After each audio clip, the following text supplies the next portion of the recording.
अस्सलामुअलैकुम वरहमतुल्लाहि वबरकातुहू। आज का हमारा टॉपिक है जी OOAD, object oriented analysis and design. तो मैं आपके साथ शेयर करूंगा जी, ये लेक्चर 5 हमने आज कवर करने हैं इसके अंदर। ठीक है। और मैंने इसके बकायदा नोट्स बना के ना, हैंड रिटन, तो यहाँ पे सेव करवाए हुए हैं। तो मैं आपके साथ नोट्स प्लस स्लाइड्स के साथ ना ये काम करूँगा शेयर। तो यहाँ पे हम स्लाइड अपनी ओपन कर लेते हैं। ठीक है। और यहाँ पे इस साइड पे हम अपने नोट्स ओपन कर लेते हैं। ठीक है। थोड़ा ऐसे मिनिमाइज कर लेते हैं। चलें। ठीक है। तो आज का जो हमारा टॉपिक है, हम लेक्चर नंबर 1 से स्टार्ट करेंगे। ठीक है। सबसे पहले लेक्चर नंबर 1 में जो है वो हमें इंट्रोडक्शन दिया गया, डेफिनेशन बताई गई है कि ऑब्जेक्ट ओरिएंटेड एनालिसिस होता क्या है। तो हमें पता है कि ये एक ऐसा प्रोसीजर है, ये मेथड नहीं, प्रोसेस नहीं, ये एक प्रोसीजर है। ठीक है। of identifying a software engineering requirement and developing software specification in term of a software system object model। इस चीज़ के डेफिनेशन के अंदर ये जो चीज़ है ना, ये आपने इसके ऊपर फोकस करना है। ठीक है। मैं इसे बोल्ड कर देता हूँ। हाँ जी। कि ये क्या करता है कि सॉफ्टवेयर बेस जो हमारे पास मॉडल है ना, उसको यूज़ करता है किस चीज़ को, रिक्वायरमेंट गैदरिंग करने के लिए और फिर डेवलपमेंट के लिए। यहाँ पे दो लफ्ज़ यूज़ किए हैं। अच्छा जी। उसके बाद हमारे पास ये उन्होंने डिफरेंस बताया कि हम क्यों ऑब्जेक्ट ओरिएंटेड एनालिसिस यूज़ करते हैं। इसमें ये उन्होंने बताया कि जो है ना, इसके अंदर डाटा एंड फंक्शन वो इंटीग्रेट कर दिए जाते हैं एक जगह पे। ठीक है। इससे मैं बोल्ड करता हूँ किसके अंदर, ऑब्जेक्ट ओरिएंटेड एनालिसिस में। और जो दूसरी थी ना, दूसरी एनालिसिस हैं। ठीक है। उसके अंदर फंक्शन और डाटा क्या होते हैं, सेपरेटली होते हैं। इनके अंदर ये डिफरेंस है। ओके। तो ये साथ मैंने नोट्स भी ओपन किए हैं। ठीक है। तो ये आप देख सकते हैं कि एक ऐसा तरीका जो सॉफ्टवेयर की ज़रूरत का जायज़ा लेता है। ठीक है। जैसे अब हमने सर ने ये जो क्लास में नोट्स करवाए हैं, ये वो वाले हैं।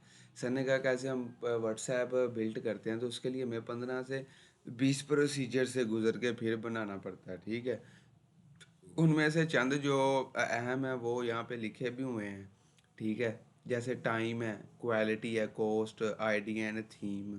ठीक है। ये चार मैंने लिखी हैं उनमें से। ओके जी। फर्स्ट ये नोट्स पे अभी मैं बात कर रहा हूँ कि जब भी हम कोई सॉफ्टवेयर बनाते हैं तो सबसे पहले हम उसका क्या करते हैं, डिज़ाइन करते हैं। तो ये इस डेफिनेशन है, ग्रेडी बोच ने लिखी है। ठीक है। इसके अंदर भी यही बताया गया है। अच्छा जी। प्राइमरी टास्क इन OOA, तो सबसे पहले हम आइडेंटिफाई करते हैं ऑब्जेक्ट को। ठीक है। फिर उसको हम डिफ़ाइन करते हैं, इंटरनल ऑब्जेक्ट्स को और एट्रीब्यूट्स को। फिर हम उसके अंदर जो बिहेवियर है, फंक्शंस हैं, एक्शंस हैं, उनको डिफ़ाइन करते हैं। तीनों की चीज़ें, डिस्क्राइबिंग हाउ ऑब्जेक्ट इंटरेक्ट, और फिर हम बताते हैं कि ऑब्जेक्ट आपस में इंटरेक्ट रिलेशनशिप कैसे बनाते हैं। तो वो सारी बात है, फंक्शन कॉल हम यूज़ करते हैं। ठीक है। इंटरेक्शन के लिए द कॉमन मॉडल जो use in OOA are use cases and object model. ठीक है। यूज केसेस कैसे, डायग्राम्स हैं। अच्छा जी। उसके बाद पहले हमने OOA तक पढ़ा था, अब डी भी साथ ऐड हो गया, मतलब डिज़ाइन भी। ठीक है। तो वो कह रहे हैं कि ये एक सॉफ्टवेयर इंजीनियरिंग अप्रोच है। ठीक है।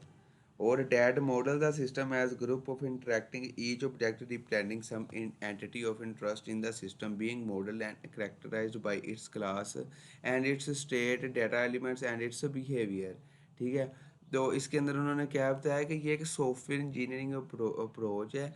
इसकी वजह से हम एक जगह पे जो डाटा है और फंक्शंस हैं और उसका बिहेवियर है ना, उसको कर सकते हैं मैनेज। उसके बाद ये भी इसी की डेफिनेशन है कि can be created show the static structure वो होता है जिसे हम चेंज नहीं कर सकते, डायनामिक बिहेवियर जिसके अंदर हम चेंजेस ला सकते हैं, एंड रन टाइम डिप्लॉयमेंट। ठीक है। ऑफ दीज ये तीनों जो है ना डब्ल्यू ए डी को यूज़ करते हैं। There are a number of different notation for representing these models. जैसे अब यू एम एल है तो ये भी इसको इस्तेमाल करती है, यूनिफाइड मॉडलिंग लैंग्वेज। ठीक है। तो यहाँ पे अब नोट्स पे देखें, जब भी हम प्रोग्राम बनाते हैं तो इसमें बहुत से मॉडल इस्तेमाल होते हैं। जैसे ए टी एम है तो इसको बिल्ड करने के लिए सिर्फ एक मॉडल नहीं होता, ठीक है, डिफरेंट मॉडल यूज़ होते हैं। फ़र्ज़ कर लो कि अब उसकी जो सिक्योरिटी पे है वो आपने आर एस से एल्गोरिदम लगाया हुआ है, ठीक है, और आपने जो उसकी है फ्रंट एंड है, ठीक है, उसके ऊपर कोई और लगाया हुआ है मॉडल, ठीक है, तो वो मर्ज करके ना दो तीन मॉडल्स को फिर वो मतलब कि दो तीन से भी ज़्यादा हो सकते हैं, तो फिर वो डिज़ाइन होता है पूरा सॉफ्टवेयर। अच्छा जी, अब object oriented programming have dating and method separately and object analysis and design using software pure better than ऊप। अच्छा जी, अब हम इधर ऊप आ रही है यूजिज, हाँ जी, यहाँ पे साथ साथ स्लाइड भी करते हैं। अब ऊप की हमने पता है कि ऊप एक प्रोग्रामिंग लैंग्वेज है, ठीक है, और इसके अंदर क्या है जी, जो चीज़ एडवांटेजेस में आती हैं इसके, ये रीयूजेबल है और इसको क्या कर देती है, मॉड्यूल्स में डिवाइड कर देती हैं, और यानी कि छोटे छोटे हिस्सों में कर देती है कोड को डिवाइड, और रीयूजेबल है। और इसका हमें पता है कि ये बॉटम से अप टेक्निक यूज़ करती है। इसके जो फीचर्स हैं, ठीक है, और इसके अंदर जो organised around object grouped in classes the focus on data with method to separate upon object data, ठीक है। तो इन चीज़ों के बारे में बताया गया है कि ये इसके मेन फीचर हैं, और इंटरेक्शन करवाती है ऑब्जेक्ट और फंक्शन, ऑब्जेक्ट्स के दरमियान फंक्शन के ज़रिए, ठीक है, और रीयूजेबल है, ठीक है। क्या मतलब, पेरेंट क्लास से चीज़ें एक्सेस कर लेती है। अब यहाँ पे दे लें नोट्स के ऊपर भी तो यही चीज़ लिखी है कि function is use to merge different entities of the classes and object, ठीक है। इसके अंदर डाउन टू टॉप टेक्निक है, ग्रुप और क्लासेस के अंदर मर्ज कर देती है। ऑब्जेक्ट का जो डाटा है वो हम फंक्शन को यूज़ करते हैं, एक्सेस करते हैं, फंक्शन यूज़ करते हैं डाटा को कॉल करवाने के लिए, ठीक है। फंक्शन कॉल यूज़ करते हैं डॉट ऑपरेटर नीचे लगा के मेन बॉडी में, कैसे सी प्लस प्लस में करते थे, और different object using different functions. अब इनके अंदर डिफरेंस यही है कि ये डब्ल्यू ए डी है वो सॉफ्टवेयर अप्रोच यूज़ करती है, और डब्ल्यू पी जो है ऊप वो हमारी डाटा और मेथड्स को यूज़ करती है, ठीक है। और उसके बाद ऑब्जेक्ट मॉडल आ रहा है, तो उसके अंदर बताया गया visualise the elements in software application in term of objects, ठीक है। ऑब्जेक्ट्स के ऊपर ही बात अभी हो रही है, ठीक है। ऑब्जेक्ट वो चीज़ होती है जिस पे काम किया जाता है, जिसको हमने मेन रखा रहता है, फोकस होता है हमारा। अच्छा जी, ऑब्जेक्ट एंड क्लासेस के ऊपर अब बात उन्होंने की है। Concept of are naturally linked with each other, सारी सी बात है जी, ये आपस में लिंक्ड होती हैं, ठीक है। ऑब्जेक्ट क्या होता है जी, object is a real world element in an object oriented environment that they have a physical और कंसेप्चुअल एग्जिस्टेंस, मतलब कि लॉजिकली भी, ख्याली भी हो सकता है और हकीकी भी हो सकता है। इसके बाद इसके अंदर जो चीज़ें आ रही हैं, तीन चीज़ें आ रही हैं। आइडेंटिटी, यहाँ पे मैंने नोट्स पे भी लिखा हुआ है, स्टेट और बिहेवियर, और बाद में उनको ही डिफाइन किया गया है, ठीक है। आइडेंटिटी क्या होती है जी, ऐसी मतलब कि जैसे आपका रोल नंबर आपको डिफ्रेंशिएट करता है दूसरों से, ठीक है। और स्टेट क्या होती है जी, स्टेट ये होती है कि आप इस वक्त क्या हो, ठीक है। That determine characteristic property of an object as well as values of properties that the object hold, मतलब कि वो बता रहा है कि अब आपने वैल्यू होल्ड की है एक 3.5, ठीक है, तो एक बच्चा है उसकी 3.8 है, ठीक है, और एक बच्चा उसकी 4/4 है, ठीक है। तो वो क्या है, वो अपनी जीपीए से जो है ना वो स्टेट अपनी शो करवा रहे हैं कि हम इस स्टेट पे पहुंच गए हैं। उसके बाद बिहेवियर आता है, बिहेवियर के अंदर हमारे पास एक्शंस होते हैं जी, ठीक है। एक्शंस होते हैं इसके अंदर जो है ना हम that represent externally visible activities performed by N object in terms of changes in its state, ठीक है। तो इसके अंदर हम चेंज करते हैं अपनी स्टेट को, एक्शंस करते हैं, फंक्शनैलिटी होती है, तो इस चीज़ को हम बिहेवियर कहते हैं, ठीक है। उसके बाद हमारे पास आ जाती है जी ऑब्जेक्ट मॉडल। ठीक है, तो इसके अंदर वो ही बात बता रहा है क्लासेस क्लास के बारे में। तो class represent collection of object having some characteristic. हमें पता है जी क्लास के अंदर बहुत सारे ऑब्जेक्ट्स होते हैं। ठीक है, सेम करेक्टरिस्टिक्स भी हो सकती हैं एंड एग्जैक्ट कॉमन बिहेवियर। ठीक है, और उसके बाद एट्रीब्यूट्स पता है हमें कि वो चीज़ें खसूसियात इन्हें कहते हैं जो हम एक क्लास के अंदर ऑब्जेक्ट को असाइन करते हैं। ठीक है, और उसके बाद वैल्यूज़ वो चीज़ होती हैं जो एट्रीब्यूट किया गया। यहाँ पे देखें मैंने एग्जांपल भी साथ दी, और फंक्शन वो चीज़ है एक्शन मेथड। ठीक है, जैसे गेट इनफू का फंक्शन हम C++ में यूज़ करते हैं या पाइथन में करते थे। ठीक है, या जावास्क्रिप्ट में करते हैं। तो या किस लिए करते हैं, एक्शन परफॉर्म करने के लिए। अब हमारे पास आ रहा है जी इनकैप्सुलेशन। तो आपको पता है कि इनकैप्सुलेशन का मतलब होता है बंद कर देना एक ही जगह पे। तो हम इधर क्या करते हैं, एट्रीब्यूट, या आप नोट्स पे आप देख सकते हैं कि binding both attributes and method with in a class. ठीक है, तो एक ही जगह पे आप जो है ना उनको बाइंड कर देते हैं कि अच्छा जी। जैसे अब उसके बाद एग्जांपल दी है ब्लू प्रिंट, खाका बनाना प्रोग्राम का। ठीक है, तो इसके अंदर क्या होता है कि हम एक ही जगह पे वो बना के उसका फंक्शन और डाटा, ठीक है, तो उसको इनकैप्सुलेट कर देते हैं। उसके बाद ब्लू प्रिंट क्या होता है, हाँ ब्लू प्रिंट की बात हो गई है। मैसेज पासिंग वो चीज़ है कि ऑब्जेक्ट्स के दरमियान का मैसेज आना और जाना। ठीक है, फीचर्स इसके अंदर आगे हम स्लाइड्स में देख सकते हैं कि message passing between two generally unidirectional आपको पता है कि एक तरफा। और message passing enables all interaction between objects। Message passing essentially involves invoking class method। ठीक है, इसके अंदर क्लास मेथड आ जाते हैं और ये इंटरेक्शन करवाता है ऑब्जेक्ट्स के दरमियान, और ये यूनिडायरेक्शनल होता है। ठीक है, objects in different processes can involve in message passing. ठीक हो गया। अच्छा, अब सर ने हमें क्लास में ना फर्स्ट लेक्चर में 2 क्वेश्चन दिए थे कि टाइप्स ऑफ प्रोग्रामिंग कितनी होती है। तो ये एडिशनल है। ठीक है, ये मैंने साथ ना लिखा, लेकिन ज़रूर है कि जो इसके अंदर स्ट्रक्चर प्रोग्रामिंग आ जाती है, प्रोसीजरल ओरिएंटेड प्रोग्रामिंग आ जाती है, फंक्शनल प्रोग्रामिंग आ जाती है, लॉजिक प्रोग्रामिंग आ जाती है, इवन ड्रिवन प्रोग्रामिंग आ सकती है। ये इस तरह का क्वेश्चन है कि कोई भी आपसे पूछ सकता है कि टाइप्स ऑफ प्रोग्रामिंग कितनी है। तो ये ना हो कि उधर आप कहने लग जाएं C++ है जी, जावा है जी। नहीं, वो तो लैंग्वेजेस हैं। ठीक है, टाइप्स ऑफ प्रोग्रामिंग। ठीक है, वो लैंग्वेजेस की बात है कि प्रोग्रामिंग लैंग्वेज है, लेकिन प्रोग्रामिंग की बात हो रही है। तो यहाँ पे कितने तरह की प्रोग्रामिंग मैंने अभी लिखी है, 5 तरह की। ठीक है, इससे ज़्यादा भी हो सकती है, लेकिन स्टैंडर्डाइज अभी 5 है। Structure programming, procedural oriented, functional programming, logic programming, event driven programming. उसके बाद डिफरेंस बताया गया जी OOP का और OOA का। ये क्वेश्चन भी आ सकता है, तो इसके अंदर हमने ऑलरेडी डिस्कस कर लिया। ठीक है, वही यहाँ पे बातें लिखी गई हैं सारी। अच्छा जी, यहाँ पे अब हम लेक्चर नंबर 2 पे चलते हैं। इधर से हाँ जी, ये हमारा लेक्चर नंबर 2 स्टार्ट हो जाना है। इधर से भी हम खोल लेते हैं लेक्चर नंबर 2। इसे हम करते हैं जी साइड पे मिनिमाइज जी। इनहेरिटेंस दूसरे लेक्चर में हम स्टार्ट कर रहे हैं। ठीक है, वीडियो देख लें, ज़्यादा लंबी ना हो जाए। चलें कोई बात नहीं, 1 में 13 मिनट की हुई है, कोई और 10-15 मिनट लग जाएंगे, सारा फिर कवर हो जाएगा।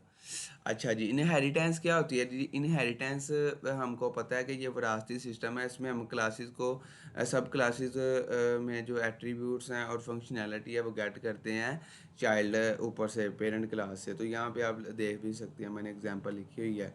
तो अभी नीचे चलते हैं, यहाँ पे टाइप्स आ जानी है इनहेरिटेंस की। ठीक है, तो टाइप्स में क्या है, सिंगल इनहेरिटेंस है, एक ही वालद और एक ही बेटा होगा इसका। ठीक है, कैसे। उसके बाद मल्टीपल इनहेरिटेंस है, एक से ज़्यादा पेरेंट्स होते हैं। मल्टी लेवल है, इसके अंदर ग्रैंड फादर होता है। ठीक है, ग्रैंड आगे बनता है, मतलब कि ग्रैंड फादर उसका फादर आगे सन। हरैरी का है ये, मतलब कि कम्बिनेशन है, ट्री ट्री इनहेरिटेंस की तरह जो होती है कि इसके अंदर ना मल्टीपल और मल्टी इनहेरिटेंस दोनों आ जाती है। हाइब्रिड भी यही है कि दोनों इसके अंदर आ जाती हैं, इनहेरिटेंस मल्टीपल और मल्टी लेवल। ठीक है, तो यहाँ पे आप देख भी सकते हैं साइड पे उन्होंने लिखा हुआ है अभी हरियाणी की का class has a number of subclasses each of which have subsequent, ठीक है। Classes continue for a number of level as a form of tree structure, ठीक है। और हाइब्रिड क्या होता है, combination of multiple and multi level. अच्छा जी, हरियाणी के में सिर्फ एक चीज़ का और डिफरेंस है कि इसके अंदर जो सब क्लासेस होती हैं ना, उसकी आगे सब क्लासेस होती हैं, ठीक है। यहाँ पे ये लिखा हुआ है कि the sub classes each of which may have a subsequent subclasses containing a number of levels, ठीक हो गया। Okay, that's clear. अब हम आगे आते हैं जी पॉलीमॉर्फिज्म पे। तो हमें पता है कि एक ही काम को मुख्तलिफ तरीक़ों से करना पॉलीमॉर्फिज्म कहलाता है, ठीक है। ग्रीक वर्ड्स में से मल्टीपल फॉर्म्स कहते हैं, ठीक है जी। अच्छा जी, आगे चलते हैं जी। ये देखें कि यहाँ पे उसने एक एग्जांपल भी दी है, लेकिन इस एग्जांपल को मैं आपको इजी वे में समझा देता हूँ कि अब आपने जाना है जीटीएस यूनिवर्सिटी से, तो आप रिक्शे पे भी जा सकते हैं, बाइक पे भी जा सकते हैं, कार पे भी जा सकते हैं, पैदल भी जा सकते हैं। पैदल जाएंगे थोड़ा टाइम ज़्यादा लग जाएगा, लेकिन क्या है कि एक जाना तो आपने उधर ही है, ठीक है। एक काम करने को मुख्तलिफ चॉइसेस हैं आपके पास, तो इसको पॉलीमॉर्फिज्म कहते हैं। उसके पास जनरलाइजेशन और स्पेशलाइजेशन में ये फ़र्क है। ये स्लाइड पे देखें, स्लाइड पे कह रहा हूँ, नोट्स पे देखें कि मैंने लिखा है कार एंड शिप दोनों वो हाइकल्स हैं। कार ज़मीन पे चलती है और शिप पानी पे, ठीक है। अब स्पेशलाइजेशन इनकी क्या है कि जी कार हमने चूज़ की है और कार के आगे जो मॉडल होंगे ना, वो उसकी क्या है, स्पेशल करती है उसको। मतलब कि फरारी का लोगो उसे यूनिक करता है कि ये कार, ये ब्रांड फरारी है, ठीक है। तो इसको कहते हैं कि जनरलाइजेशन है, जो मतलब कि आम है, कि जो हम बता सकते हैं जी ज़मीन पे चलने वाली चीज़, चार टायरों वाली को हम कार कहते हैं। उस पे अगर लोगो घोड़े का लगा है तो वो फरारी हो जाएगी, स्पेशलाइजेशन है उसकी, ठीक है। तो आगे करते हैं जी स्लाइड। ये देखें, जैसे यहाँ पे स्लाइड पे आप एग्जांपल दे सकते हैं, वो हाइकल है, ये जनरलाइजेशन की लैंड है, वाटर है, एयर है, उसने आगे कार, बस, शिप, बोट, एरोप्लेन, ये वो सब कुछ बता दिया है। अब ये देखें कि जनरलाइजेशन लेफ्ट साइड पे नीचे से ऊपर जा रही है, ठीक है, और स्पेशलाइजेशन ऊपर से नीचे आ रही है। मतलब कि एरोप्लेन और हेलीकॉप्टर क्या है, स्पेशल है, ठीक है। और जो ऊपर लैंड और व्हीकल पे जा रहा है वो क्या है, जनरलाइजेशन है।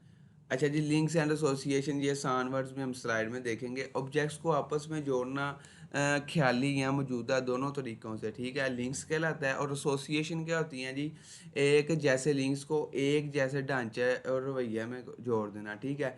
अच्छा, अब जो ये लिंक है ना, ये जस्ट दो ऑब्जेक्ट को जोड़ता है, लेकिन जो एसोसिएशन है ना, ये बहुत सारे लिंक्स को आपस में जोड़ती है, ठीक है। तो इसके अंदर ये फ़र्क है कि जोड़ते इनका काम यही है, आपस में वो करवाना, कोलैबोरेट करवाना, ठीक है। तो लेकिन ये है कि एसोसिएशन लिंक्स से भरी चीज़ है, वो लिंक्स को आपस में मर्ज करती है। एक जैसे लिंक्स को एक जगह ढांचे या रवैया होता है एक जगह जोड़ना, ठीक है। अच्छा जी, अब ये हमारा भी लेक्चर जो है ना वो क्लियर हो गया, lecture number 2।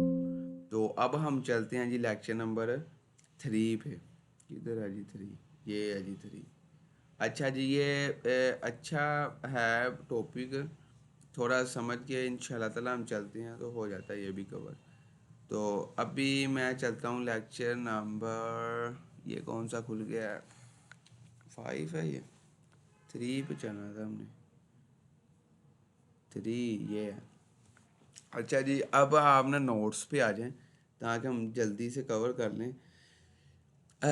Benefits of object model. तो बेनिफिट्स क्या हैं ऑब्जेक्ट मॉडल के, इसमें हम सॉफ्टवेयर बनाना आसान और तेज़ है, ठीक है। और आसानी से मतलब कि उसे दुरुस्त कर सकते हैं, ठीक है। ऑब्जेक्ट एंड डिज़ाइन फंक्शंस को दोबारा इस्तेमाल करना, एक नई चीज़ को डाउनलोड कर लेती है, ये नुकसान के खतरात को कम करता है। कौन जी, ऑब्जेक्ट मॉडल, ठीक है। ऑब्जेक्ट ओरिएंटेड सिस्टम के ऊपर बात हो रही है, तो यहाँ पे ओम पे आ जाते हैं। तो ये क्या कह रहा है, ऑब्जेक्ट ओरिएंटेड मॉडल इज़ से हम सॉफ्टवेयर को बनाते हैं, बनाने के ख्याल सोचते हैं, मंदरजा झेल इकदाम आगे देखें, जैसे एनालिसिस है, ठीक है। तो इसके अंदर ज़रूरियात का जायज़ा लेते हैं, डिज़ाइन है तो इसके अंदर डिज़ाइन करते हैं, बिल्ड स्क्रैच करते हैं, यूज़ पेरेंट क्लासेस, ठीक है। इम्प्लीमेंटेशन के कोड की शक्ल में लिख देते हैं, तैयार कर देते हैं और आखिर में उसको टेस्ट करते हैं। तो ये क्या थे जी, ये ऑब्जेक्ट ओरिएंटेड सिस्टम के पॉइंट्स से। ऑब्जेक्ट ओरिएंटेड प्रिंसिपल आ गए, दो प्रिंसिपल है जी हमारे पास। एक आ जाता है यहाँ पे मेजर एलिमेंट्स और दूसरे आ जाते हैं माइनर एलिमेंट्स। तो मेजर के अंदर ये बहुत अच्छी चीज़ समझने वाली है जी। ये आ सकता है क्वेश्चन, ठीक है, कि मेजर के अंदर क्या आ रहे हैं जी। अब स्ट्रक्शन, मोडोलैरिटी, इनकैप्सुलेशन और हायरार्ची, चार चीज़ें आ रही हैं। कौन सी जी? अब्स्ट्रैक्शन, मोडेल मोडो मोड्यूलैरिटी, ऐसे पढ़ लें आप। इनकैप्सुलेशन, हायरार्ची, कुछ लफ्ज़ हैं वो मतलब कि नई ज़ुबान पे जल्दी आते हैं, ठीक है, तो उसका कोई इशू नहीं है। आगे माइनर एलिमेंट्स हैं तो वो टाइपिंग उसके अंदर आ जाएगी, कॉन्करेंसी आ जाएगी और परसिस्टेंस आ जाएगा। अब्स्ट्रैक्शन के अंदर क्या होता है जी? अब्स्ट्रैक्शन के अंदर ये होता है जी कि आपने जस्ट उसको जो है ना वो चीज़ शो करवानी है जो फ्रंट एंड शो करवाना, बैक एंड नहीं शो करवाना है उसको, ठीक है। Programmer hides all but the relevant data about an object in order to reduce complexity and increase efficiency, ठीक हो गया। अब बस क्लास स्टूडेंट उसे शो करवा दो, उसके अंदर जो भी एट्रीब्यूट फंक्शनलिटी वो नहीं से शो करानी। इनकैप्सुलेशन का आपको पता है कि रैप कर देना है, ठीक है, एक ही जगह पे। मॉड्यूलर के हिस्सों में तकसीम कर देना, separate a program function into independent pieces are building blocks. और हायरार्ची का पता है कि आपने मतलब कि क्या करना है, उसको वरासी सिस्टम में के क्लासेस बना देनी है, पेरेंट और चाइल्ड, ठीक है। डिवाइड कन्क्वेट डिवाइड इनटू सब, ये आगे वही चीज़ें लिखी हुई हैं। आगे उसके बाद आ रहा है जी टाइप्स। इस टाइप्स के अंदर क्या बता रहा है जी, is a hierarchy relationship in inheritance और पार्ट ऑफ आ, ठीक है, हायरार्ची। दो टाइप्स आगे बताई गई जी हायरार्ची की, मतलब कि अब हम मेजर पढ़ रहे थे ना, मेजर एलिमेंट्स, तो उसके अंदर हायरार्ची एंड वाला था और हायरार्की की भी आगे क्या है, दो टाइप्स बताई गई हैं, ठीक हो गया। कि इज़ा हायरार्ची होती है और पार्ट ऑफ हायरार्ची होती है। तो कहता है कि रिलेशनशिप इन इनहेरिटेंस जो है ना वो हमारे पास इज़ा हायरार्ची कहलाती है, ये एमसीक्यू भी बन सकता है। और पार्ट ऑफ हायरार्ची जो है ना वो हमारे पास क्या है जी, रिलेशनशिप बनाती है एग्रीगेशन के दरमियान, ठीक हो गया। उसके बाद टाइपिंग आ रहा है जी। टाइपिंग के अंदर ये अब माइनर एलिमेंट्स आ गए हैं जी। कहता है कि is the enforcement of the notion that an object is an instance of a single class or type, ठीक है। दो तरह की इसके अंदर टाइपिंग है, स्ट्रॉन्ग टाइपिंग और वीक टाइपिंग। जैसे ज़रूर चेक किया जाए उसको स्ट्रॉन्ग टाइपिंग कहते हैं, और वीक टाइपिंग किसी को चेक करने का कह देना, ठीक है, मतलब कि उसने कर लिया ना किया तो इतना ज़रूरी नहीं है, ठीक है। तो इस चीज़ को कहते हैं, ये टेस्टिंग के लिए यूज़ होती है टाइपिंग जो है ना।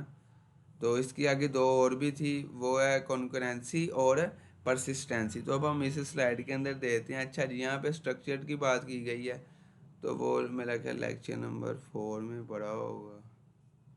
4 किधर चला गया? अच्छा 5 से ही है, ठीक हो गया, क्योंकि यहाँ पे तो हमारा पिछला एंड हो रहा है वीक और स्ट्रॉन्ग, यहाँ पे आप देख सकते हैं।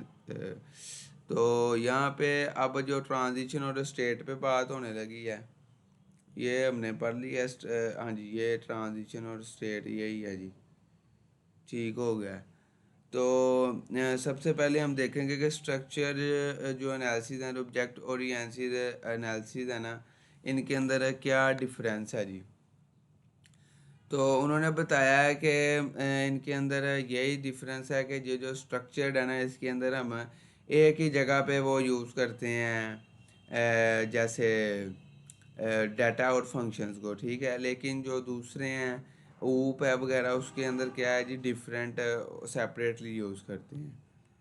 तो रिक्वायरमेंट एनालिसिस एंड स्पेसिफिकेशन के अंदर आ रहा है system design, implementation, post implementation review. आगे एडवांटेजेस और डिसएडवांटेजेस इसके बताए गए हैं, ठीक है।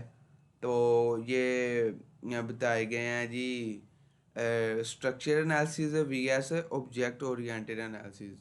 तो मुझे लगता है इनको अब ज़रा ना जूम करके देख लेते हैं, बच्चों का ऐसे इशू आ जाते हैं।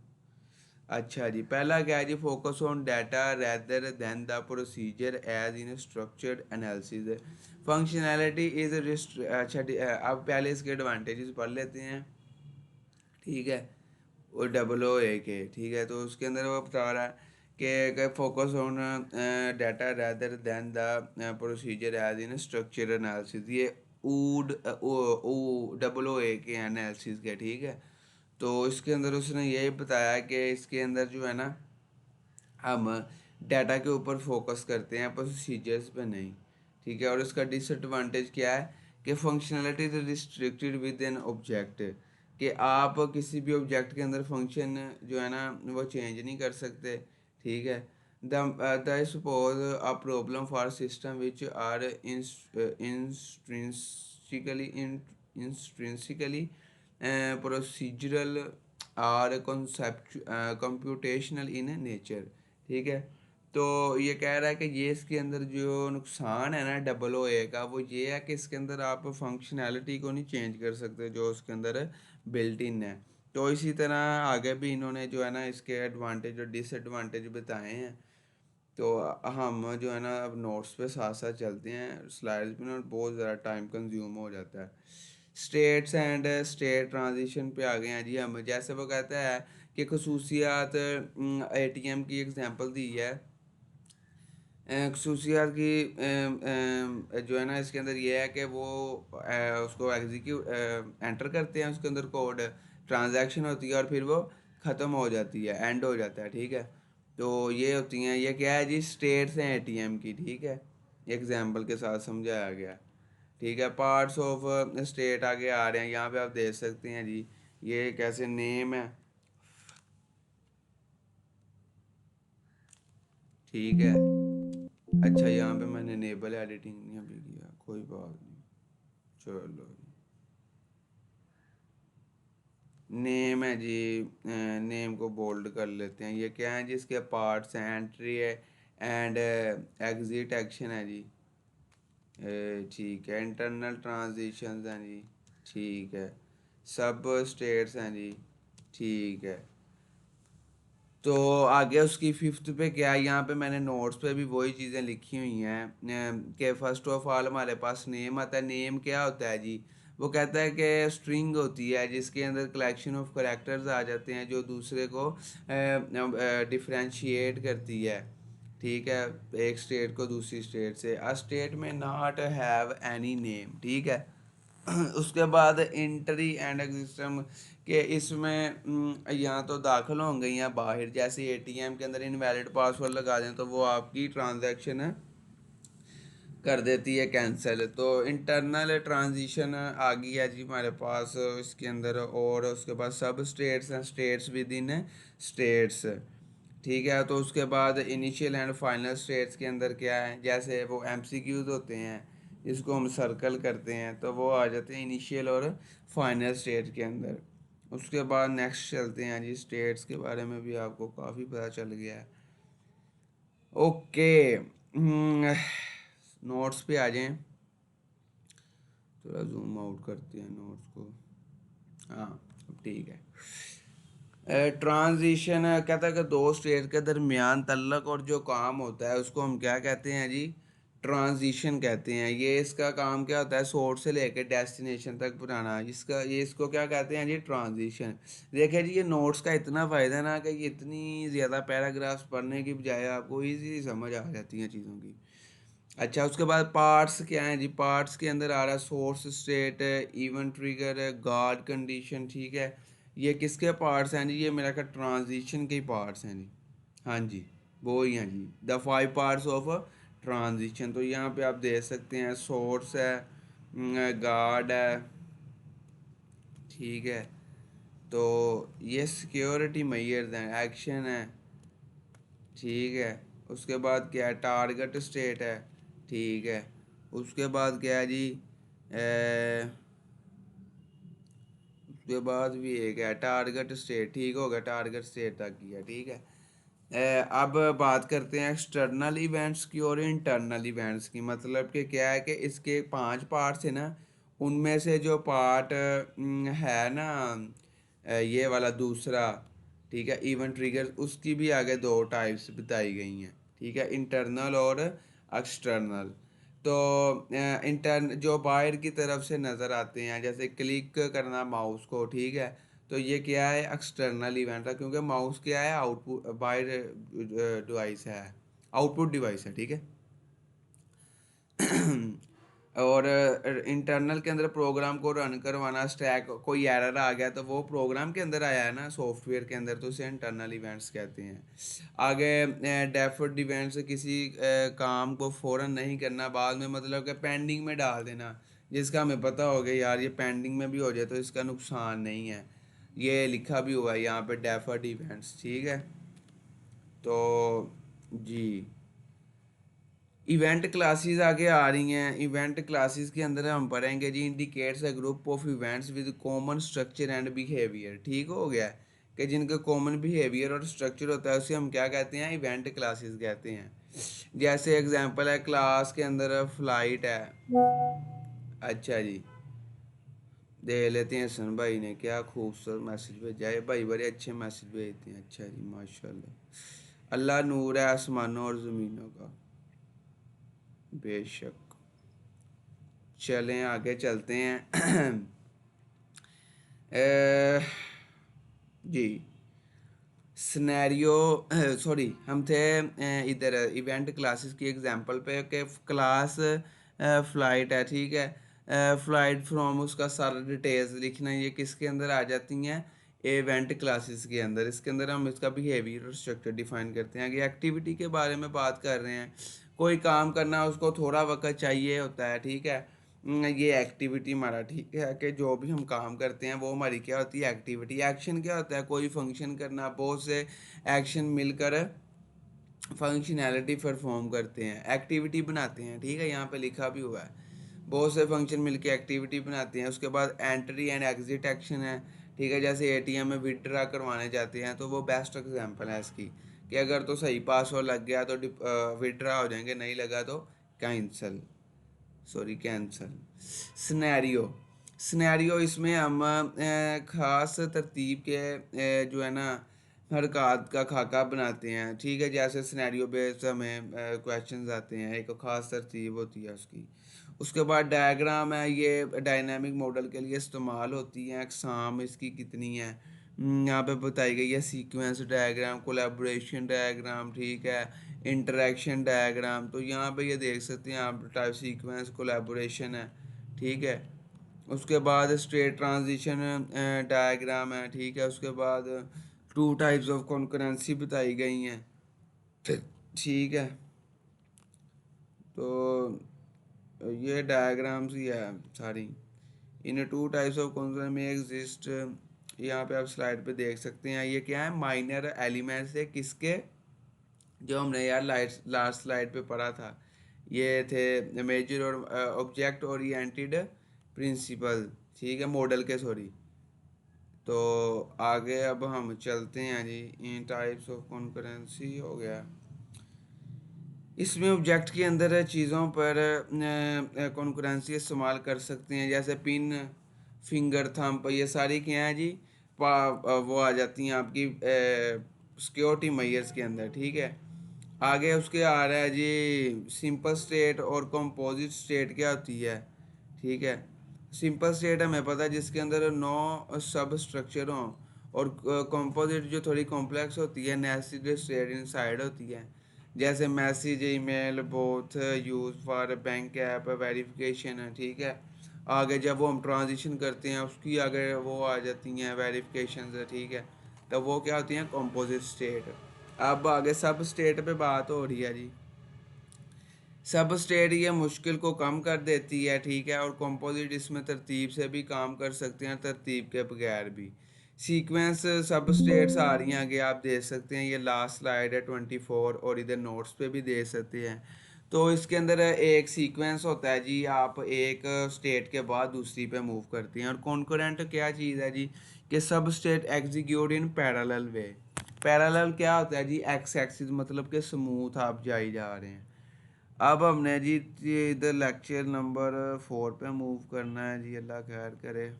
4 हो नहीं गया हमारा, नहीं अभी, चलें देख लेते हैं इसको भी, चीज़ें करने से ही ख़त्म होती हैं जी।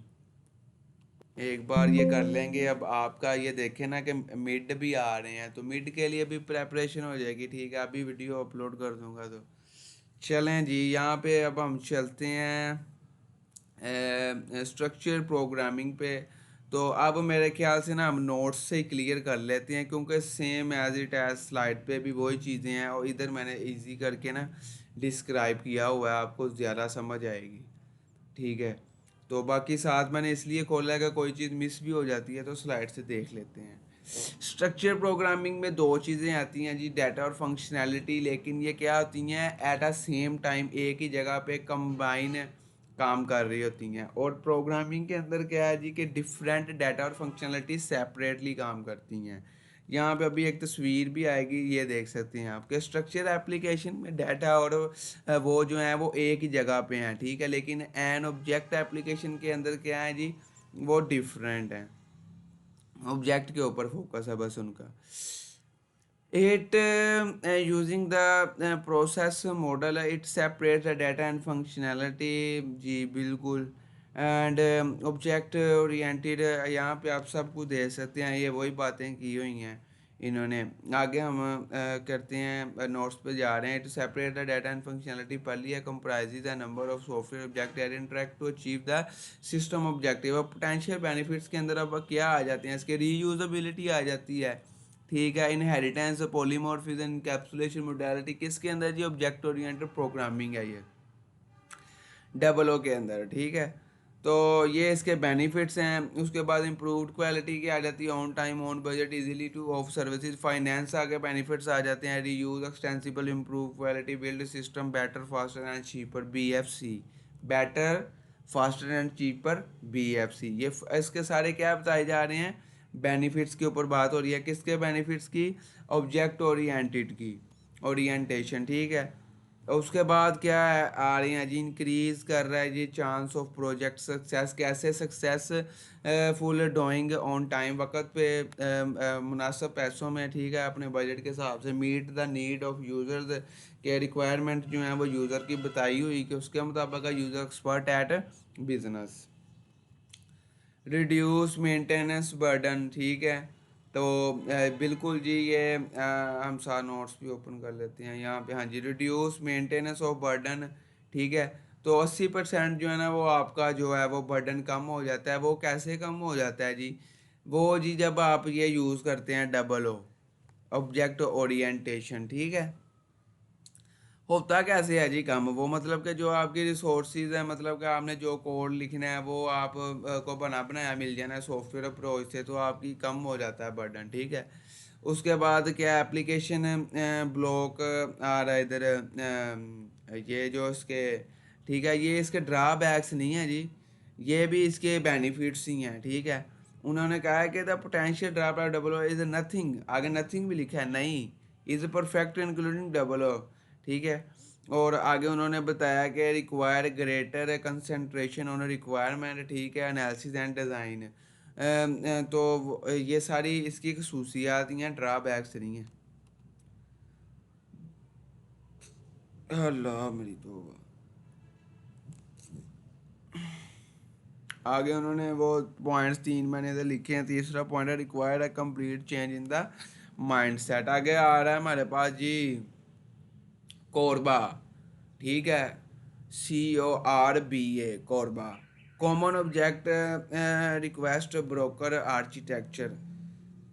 अच्छा जी, अब इसके अंदर जो चीज़ें हैं वो मैंने इधर नोट्स पे मेंशन की हैं कि UML आ जाती है इसके अंदर, unified modeling language, ANSI, American national standard institute, OMG object management group, ODMG object database management group, EJB enterprise, Java beans, OQL object query language. ये आपने ज़रूर इसके एप्लीकेशन याद कर लेने हैं, ठीक है। बाकी हम इधर से भी ये चीज़ें देख लेते हैं, यही सारी बताई गई हैं इसके अंदर। जी, ये चैप्टर भी हमारा क्लियर हो गया, यानी कि ये इसके अंदर आ जाती हैं कोरबा के अंदर ना। एक्चुअली में कोरबा क्या है, एक्चुअली में कोरबा जो है ना, ये एक स्टैंडर्ड आर्किटेक्चर है फॉर सपोर्टिंग डिस्ट्रीब्यूटेड ऑब्जेक्ट्स। ठीक है, ये आपने याद रखना है। और ये वाली जो नीचे ऑर्गेनाइजेशंस है ना, ये सारी सपोर्ट करती हैं, मतलब इनसे ये इनसे मिलके बना है। ठीक है, जैसे अब आंसी है, तो ये अमेरिका की एक ना वो है, ऑर्गेनाइजेशन है, इंस्टीट्यूट है, जिसने इसको, जहाँ पे ये यूज़ हो रही हैं या जिसने इसको बिल्ट किया है। आगे जी, जो हमने कल अभी लेटेस्ट पढ़ा था लेक्चर, डबल ओ ए हैं, वो भी देख लेते हैं, काम ख़त्म हो बीच में से। अच्छा जी, इसके हमने कल देखा था जी कि यूनिफाइड मॉडलिंग लैंग्वेज क्या होती है। तो हम बता सकते हैं जी, relationships are the connection between things, के आगे उसकी टाइप्स हमने देखी थी। ये सारी वही चीज़ें हैं, ठीक है, जो हमने कल क्लास में ऑलरेडी पढ़ ली है। तो इसके अंदर अब जो है ना, आ रही थी दो टाइप्स ही इसकी। सॉरी, पीछे किधर हैं, वो नज़र नहीं आ रही इधर मुझे। जिसके अंदर डिपेंडेंसी थी, एसोसिएशन थी, इसी स्लाइड के अंदर थी, सर ने खोली। ये है डिपेंडेंसी, एसोसिएशन, यही है। अच्छा जी, वो फोर आगे टाइप्स आ रही हैं जी यूएमएल की, ठीक है। तो इसके अंदर डिपेंडेंसी है, एसोसिएशन है। डिपेंडेंसी क्या होती है, किसी पर डिपेंड करना, और एसोसिएशन क्या होती है, स्ट्रक्चरल रिलेशनशिप। ठीक है, अब ये स्ट्रक्चरल रिलेशनशिप क्या होता है, स्ट्रक्चरल ये होता है कि आप एक स्ट्रक्चर्ड रूल्स को फॉलो करते हुए जिस रिलेशनशिप को बनाते हैं उसको एसोसिएशन कहते हैं। उसके बाद हमारे पास जनरलाइजेशन आ रही है। तो इसके अंदर क्या चीज़ है कि चाइल्ड क्लास हासिल करती है खसूसियात अपने पेरेंट क्लास से। ठीक है, तो उसके बाद रियलाइजेशन आ रही है। तो इसके अंदर क्या चीज़ है जी, कि सिमेंटिक रिलेशनशिप होता है, कि क्लासीफायर है ना, मुख्तलिफ ग्रुप में क्लासीफाई करता है किसको स्टॉप करना है और किसको स्टार्ट करना है। ठीक हो गया है, मुख्तलिफ क्लासीफायर यूज़ होते हैं। अब आपके पास जी डायग्राम्स ऑफ डबल ओ की आ सकती हैं, कैसे ना। अब यहाँ पे ना मैं आपको एक दिखाता हूँ जिधर से मैंने डायग्राम बनानी सीखी है। विजुअल पैरा, यहाँ पे जी मैम का जो था ना वेब का project, mini project assignment paradigm online, online दिखाता हूँ आपको, फ्री ऑनलाइन। आगे क्लास डायग्राम या क्लास ऐसे लिख देते हैं कोई। ठीक है, तो यहाँ पे आप देख सकते हैं कि यहाँ पे ना वो हर तरह की आ जानी है, ये आप देख सकते हैं, आप इसको एडिट भी कर सकते हैं। ठीक है, और यहाँ पे मैंने ना एक वो किया है, एक सेकंड, हाँ जी, मेक का क्लास डायग्राम, आप यहाँ पे खुद अपनी क्लास जो है ना मेक कर सकते हैं। ठीक हो गया, तो टेम्पलेट्स इधर बनी बनाई मिल जाती हैं आपको, खुद से भी आप बिल्कुल ब्लैंक पेज लेके ना उसको एडिट कर सकते हैं। ठीक है, अब ये लोड हो रहा है। ठीक है, तो ये आपको बताने का मकसद था, ये देखें आप लोड हो गया। कन्वर्टिंग पीएनजी टू, ये आपको फैसिलिटीज़ भी देता है। यहाँ पे आप देखें, ये दिखाना था मैंने आपको, डायग्राम पे आ गए हम। यहाँ पे हम क्लास डायग्राम, अब मैं अपनी स्लाइड को भी ना साथ दिखाता हूँ। यहाँ पे 9 नाम है। ठीक है, देखें आप कि class diagram, object diagram, use case, sequence, collaboration, state chart, ये वो चीज़ें हैं जो आपने अपने फाइनल ईयर प्रोजेक्ट में भी बनानी है। तो मैं अभी आपको दिखा रहा हूँ कि class diagram, use case, sequence, activity diagram, deployment diagram, component diagram, state machine diagram, package diagram. ठीक है, आगे उनके देखें ना, अब ऊपर आइकन भी बने हुए हैं, entity diagram, you data flow diagram, requirement diagram. तो इधर आपको लॉट्स ऑफ डायग्राम जो है ना वो अवेलेबल हैं। ठीक है, यहाँ पे देख सकते हैं ये इंटरप्राइज आर्किटेक्चर डायग्राम। ठीक है, स्विमलैंड डायग्राम, अभी कल मैम ने जो हमें लास्ट लेक्चर में बता रही थी, ये देखें वो एक लैंड बनी हुई है, उसके अंदर स्विम की तरह से ना वो शो करवाया है। तो यहाँ पे ये देख सकते हैं आप, लॉट्स ऑफ डायग्राम है। ठीक है, तो यहाँ पे हम इजीली जैसे मैं अभी एक ये यूज़ केस डायग्राम पे जाता हूँ, तो मैं इसका क्या करता हूँ, अगर तो मैंने खुद करना है क्रिएट तो मैं क्रिएट उस पे करूँगा ब्लैंक पे। तो अगर तो मैंने किसी का बनाया टेम्पलेट देखा जी ये मिलता जुलता है उससे, ठीक है। तो इस पे क्लिक करना है, ठीक है। तो इसके अंदर जस्ट मैंने क्या कर देना है, जाके एडिट कर देना है इसको, इसके अंदर अपनी चीज़ें लिख लेनी है, ठीक हो गया। तो ये आपके लिए ना एक बड़ी यूनिक चीज़ है जो आपकी फ्यूचर में भी यूज़ होनी है। और अगर आप कोई भी प्रोजेक्ट बनाते हैं, मैंने अब लॉट्स ऑफ प्रोजेक्ट किए हैं तो मैंने इसी टूल से किए हैं, लेकिन वो जो टूल है वो मेरे पास डाउनलोडेड है, ये तो ऑनलाइन है ना। और उसके अंदर मतलब कि मैंने ख़रीदा है, वो पे वगैरह किया है, उसके अंदर ना आप ज़्यादा फीचर्स अवेलेबल हैं, इससे ज़्यादा है वो। तो यहाँ पे अभी मैं शुएब लिखता हूँ, ठीक है। तो यहाँ पे अभी मैं लिख देता हूँ शुएब लतीफ़, ठीक है। तो यहाँ पे मैं लिख देता हूँ आकिब। तो यहाँ पे मैं लिख देता हूँ डॉक्टर आरिफ, डॉक्टर आरिफ, ठीक है। तो ये देखें ये मैंने यहाँ पे कस्टमर आया, ठीक है। ये एयरलाइन बुकिंग सिस्टम है, पहले वो शुएब के पास मतलब कि टिकट बुक करवा सकता है, ये आगे मेंबर्स बैठे हैं, ठीक है। आगे वो बुकिंग कर रहे हैं। और यहाँ पे एडमिनिस्ट्रेटर है आकिब और डॉक्टर आरिफुल्ला, ठीक है। तो ये मतलब कि हमने क्या बनाई है जी, यूज़ केस डायग्राम। चलें अपने टॉपिक पे वापस आते हैं। ऐसे आप मतलब कि आपको आइडिया दे दिया कि बना सकते हैं इजीली। वेट, लेट्स सी जी। तो आगे चलते हैं। रूल्स ऑफ डबल ओ पे सिमेंटिक सेल्फ कंसिस्टेंस नेम है, इसके अंदर आ जाता है। स्कोप आ जाता है जी। उसके बाद नेम स्कोप विजिबिलिटी आ जाती है। इंटेग्रिटी आ जाती है। आपके पास एग्जीक्यूशन आ जाती है, ठीक है। उसके बाद क्या है जी, यहाँ पे वो मैकेनिज़्म बता रहा है, उसके अंदर चार किस्म के मैकेनिज़्म है। स्पेसिफिकेशन आ जाती है, एडोर्नमेंट आ जाती है, ये भी स्पेसिफिकेशन ही होती है जी। ब्यूटीफुल, मोर ब्यूटीफुल कर देना, ठीक है। कॉमन डिवीजन आ जाती है, एक जैसे हिस्सों में तकसीम। एक्सटेंसिबल के आप बाद में भी उसमें चेंजेस करके उसको एक्सटेंड कर सकते हैं। तो ये था जी आज का हमारा जो है ना आपके साथ यहाँ पे अब एंड हो गई है स्लाइड। तो अब इनको मैं क्लोज करता हूँ। तो ये मैंने आपके साथ ये अपना डाटा जो है जितना भी मेरे पास मौजूद था वो सारा शेयर कर दिया है, ठीक है। तो उम्मीद है जी आपको समझ आई होगी। तो अल्लाह पाक आपको भी सलामत रखे। तो आप भी मेहनत करें जी। अल्लाह पाक अच्छे अच्छे नंबर सबके हैं। मैं अपने सारे भाइयों को सपोर्ट करता हूँ कि वो अच्छे नंबर गेट करें। अब ये जी 47 मिनट की बन गई है। अब आप पे डिपेंड करता है कि आप इसको पार्ट्स में डिवाइड करके देखते हैं, एक साथ देखते हैं। बाकी मैंने कोशिश की है कि ये मिड की भी प्रेपरेशन जो है ना आपकी डबल ओ ए डी की कवर हो जानी है इसी के अंदर। सलाम वालेकुम।